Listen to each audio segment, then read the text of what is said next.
Imagine stepping into an elevator on Earth, and 8 days later, walking out, in outer space.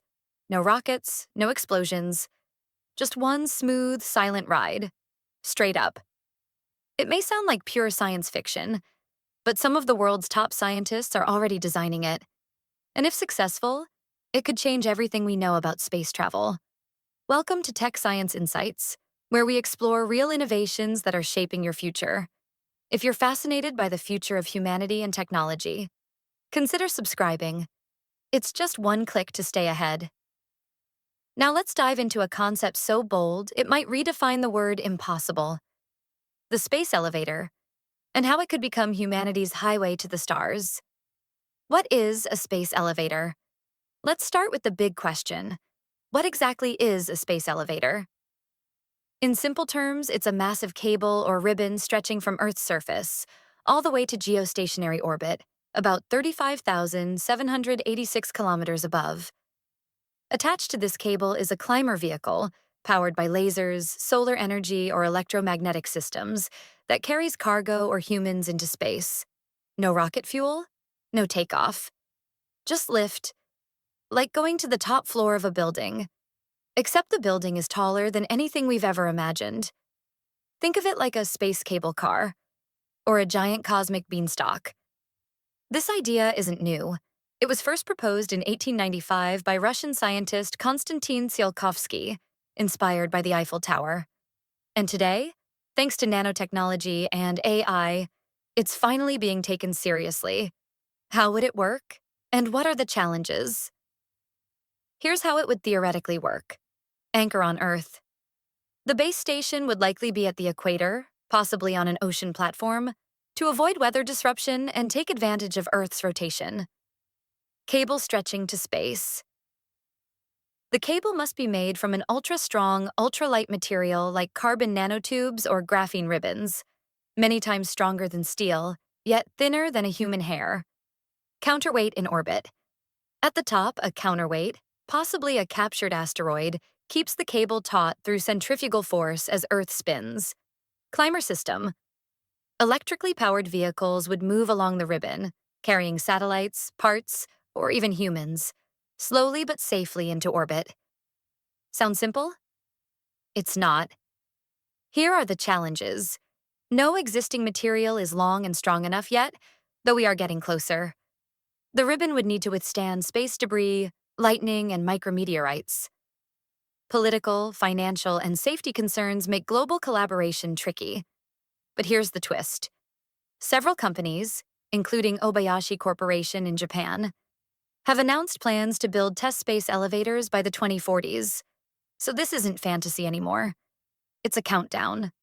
Why a space elevator changes everything.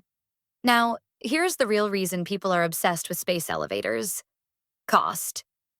Right now, it costs about $10,000 to $20,000 per kilogram to send cargo into orbit via rocket.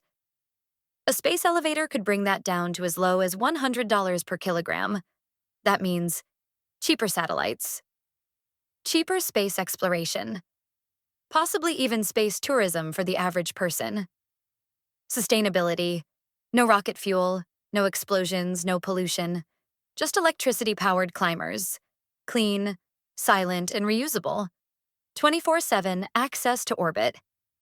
Unlike rockets that need months of prep and launch windows, a space elevator would operate like a cargo lift, constantly moving material and people back and forth. Scientific breakthroughs, permanent space labs, solar power satellites, space-based manufacturing Mars mission assembly stations above Earth. Imagine building space colonies from the sky, not the ground. Some scientists believe that a working space elevator could accelerate space colonization by 50 years or more. What if it goes wrong? Risks and ethics. But with great ambition comes great risk. What if the cable snaps? It could fall with incredible force, possibly causing catastrophic damage along its path. What if it's hacked or attacked? Space elevators would become strategic infrastructure, making them vulnerable to cyber or even physical sabotage. What if we misuse it? Could this tech be used for military purposes? Launching weapons, not peace missions? And finally, who owns it? If one nation controls the space elevator, do they control access to space itself? Islamically, we're reminded to use knowledge and power with justice and intention. The Quran warns against fasad fil ard, corruption on earth and beyond. The future must be built with purpose, not pride. Otherwise, we may climb a ladder, only to fall from the heavens. The future of space elevators.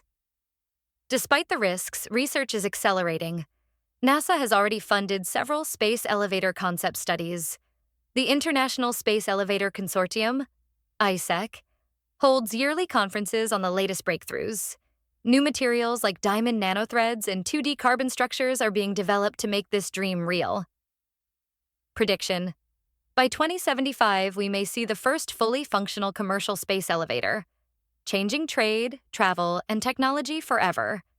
Imagine students going on field trips to space stations or astronauts building lunar bases without ever boarding a rocket.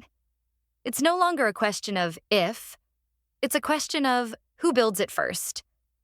So next time you step into a regular elevator, imagine if it didn't stop at the 10th floor, but kept going for 36,000 kilometers.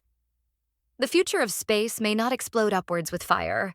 It may simply rise quietly, smoothly, on a ribbon of hope. This was Tech Science Insights. Thank you for watching. If your imagination is rising like ours, consider subscribing, because the future is just one ride away.